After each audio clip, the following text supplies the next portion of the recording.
In the last lesson, we ended with this endosymbiosis event some 2 billion years ago, where two simpler cells merged to form a single, more complicated cell. And this was the origin of mitochondria that we know today. So these cells now were able to get larger because they had more energy. And as a consequence, they could evolve greater size, but also greater complexity. This was an important evolutionary step in the history of life on Earth. Now, sometime after this event, scientists argue a second endosymbiosis event occurred. Here we have a cell that already has mitochondria engulfing a photosynthetic bacterium. Now, being photosynthetic then, that means that the larger cell is gaining the capacity for photosynthesis. If this photosynthetic bacterium remains alive inside the larger cell, then we have another situation where we can have a mutually advantageous arrangement. That the big cell gets this new green photosynthetic unit that makes its own food, makes glucose, and shares that glucose with the big cell. And then the little cell gets protection from the big cell. So again, this endosymbiosis situation created a new opportunity for life. Now we have large single-celled organisms capable of photosynthesis. And one such organism is Euglena. The photosynthetic unit inside Euglena today we call a chloroplast. Let's take a look at Euglena. Here we see it's a single-celled organism. It's got a flagellum here to help it swim. It's got this red spot here called an eye spot so that it can detect light. And it is jam-packed with chloroplasts. Now, this second endosymbiosis event makes sense or helps us understand three features of chloroplasts that we saw with mitochondria. Namely, chloroplasts are roughly the same size as bacteria. They also have circular DNA like bacteria, and they reproduce within the cell. So chloroplasts gave large complex cells the capacity for photosynthesis. This is a picture from a plant cell, and we can see some of the chloroplasts here. They typically look like this spherical disc shape, but this one appears to be somewhat elongated. And the idea is these chloroplasts grow and then they divide, just like bacteria. Here we see two nice examples of chloroplasts undergoing division. On our tree of life, we see here is the cyanobacterium, and the dashed line indicates that it's going to be involved in an endosymbiosis event with another complex cell that already had mitochondria. And that will form then the ancestor of all complex cells that have chloroplasts. So what we have then, in the first 2 billion years of life, we have the age of bacteria, but two lineages of those bacteria are going to have an interesting future. This bacterium here will be the ancestor of mitochondria found in all complex cells today, and this photosynthetic cyanobacteria will be the ancestor of chloroplasts found in complex cells that can do photosynthesis. Notice also that endosymbiosis is very different than what Darwin imagined on his tree of life.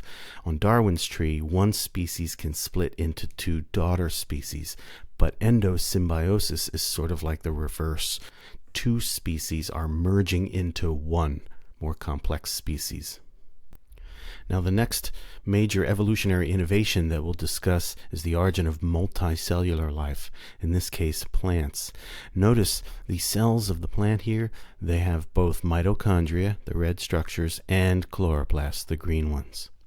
So on our tree of life, plants occupy this branch over here, and on the right we see a leaf, and under the microscope, of course, we see that leaves are multicellular. Each of these brick-like structures is one leaf cell, and inside those leaf cells are the green discs. These are the chloroplasts. These are the structures that perform photosynthesis, using water and carbon dioxide to make glucose and liberating oxygen as a waste. And that chemistry is powered by sunlight. And now we know a little about the origin of these chloroplasts. Because they are the size of bacteria, have DNA like bacteria, and they reproduce within the cell like bacteria, the currently accepted view is they were once free-living cyanobacteria. Now, of course, animals are also multicellular. And notice down here, the cells of the animal only have mitochondria. They do not have chloroplasts. Now, animals are notable because they have a very active lifestyle, but that lifestyle requires a high oxygen demand. So the cells have to burn lots of glucose, and that chemistry requires oxygen in the mitochondria there. So notice we said before that the origin of photosynthesis liberated oxygen and it began to accumulate in the atmosphere, and that was a key precursor for the evolution of animals. You wouldn't be able to have animals if you didn't have that high oxygen content in the atmosphere and in the oceans. Here we see the animal branch on the tree of life, and here are some of the tissues found in animals. We've got muscle tissue here, lung tissue, and a blood vessel with some red blood cells and cheek cells and white blood cells and some hippocampal cells, some brain cells. In fact, these three tissues, muscle, brain, the immune system cells, that they're very energy expensive tissues. So animals required lots of metabolism of glucose, and that chemistry required lots of oxygen. So animal evolution was only possible because of the prior evolution of photosynthesis. Now on our diagram, this node here represents the evolution of large complex cells with mitochondria. And then on this branch, we're going to have that second endosymbiosis. So now you get large complex cell with mitochondria and chloroplasts. And then we're going to have multi-celled plants emerge here. Over on this side, we're going to have large complex cells with mitochondria forming the first multi-celled animals. And then here we have multi-celled fungi.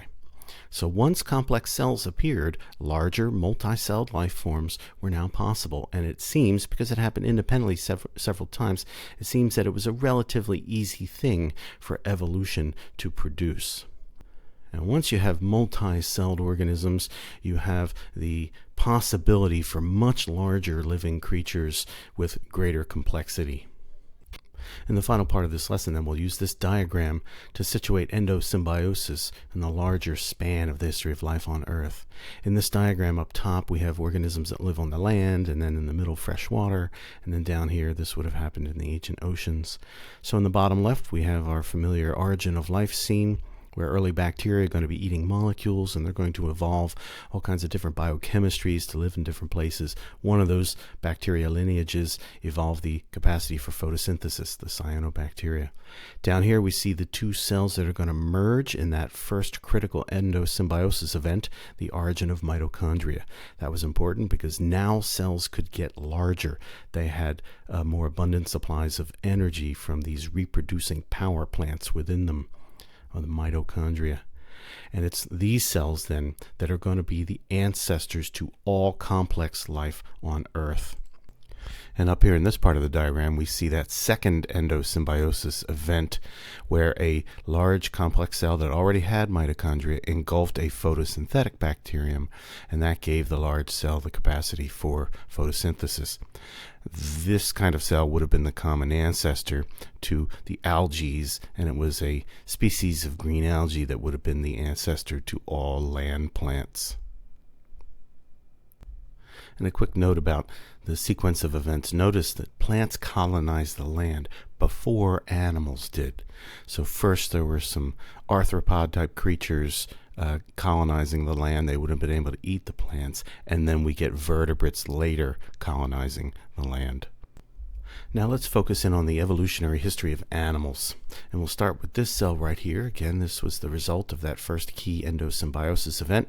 We have a larger cell with mitochondria. This is the common ancestor of both plants and animals. And the key step in the animal history is that these cells evolved new genes to make new proteins that allowed the cells to stick together to form a simple colony of cells. But as these colonies got larger, they faced a problem of getting nutrients to some of the cells inside in the inner part of the colony. And so natural selection favored new genes to make new proteins that allowed cells to specialize. So we get the specialization of cells. So now we have primitive animals that have different kinds of cells doing different kinds of different jobs, cooperating to keep the whole organization alive, to keep the whole animal alive. By about 520 million years ago, in the Cambrian period in the ancient oceans, there was a great diversification of animal body plans. So animals were evolving genes that helped them build a variety of different kinds of bodies with heads and tails. And on the heads, there were a set of sensory organs to detect stimuli in the environment. The body might have had various appendages, legs, and other kinds of things like antennae and such. So we have a great diversification of animal body plans at this time, over 500 million years ago. As well, animals evolved genes that help them build brains to coordinate the behavior of these new bodies. So brains, their key job is to take in the information from the senses and to integrate that information, perhaps with other stored memories, and then generate an adaptive behavior. So brains were becoming more complex at this time as well. Now here we see animals colonizing the land. First it was arthropods, and later creatures like Tiktaalik. So some of the fins of some fish species were evolving into limbs, and Tiktaalik then crawled out onto the land. And it was in the vertebrate lineage of animals that we see some of them evolving much larger brains and increasing intelligence. And if we just look at some of the brains of vertebrates, we see a lot of differences in brain size. So clearly, big brains are not necessary for survival. They evolve only in certain evolutionary contexts. But if we want to find those creatures with high intelligence on planet Earth, we're going to be restricted to the animal branch of the tree of life. So, of course, humans, we fit the bill. Chimps, pretty smart. There might be some dolphins and some birds. That's where you're going to find high intelligence. But all of these intelligent species, being on the animal branch of the tree of life, can trace their deep history back to this momentous event, this endosymbiosis event. This is the event that created the possibility for intelligence on planet Earth. This endosymbiosis event allowed cells, single-celled organisms, to get large and complex. And it was only after that that they began to hook together into multi-celled colonies, and then we get the evolution of animals, some of which evolved intelligence. But without that endosymbiosis event, there would be no intelligent life on planet Earth. And back to this diagram, here we see that first critical endosymbiosis event. And scientists think this was a rare event, in part because all complex cells on planet Earth have mitochondria, the same kind of mitochondria.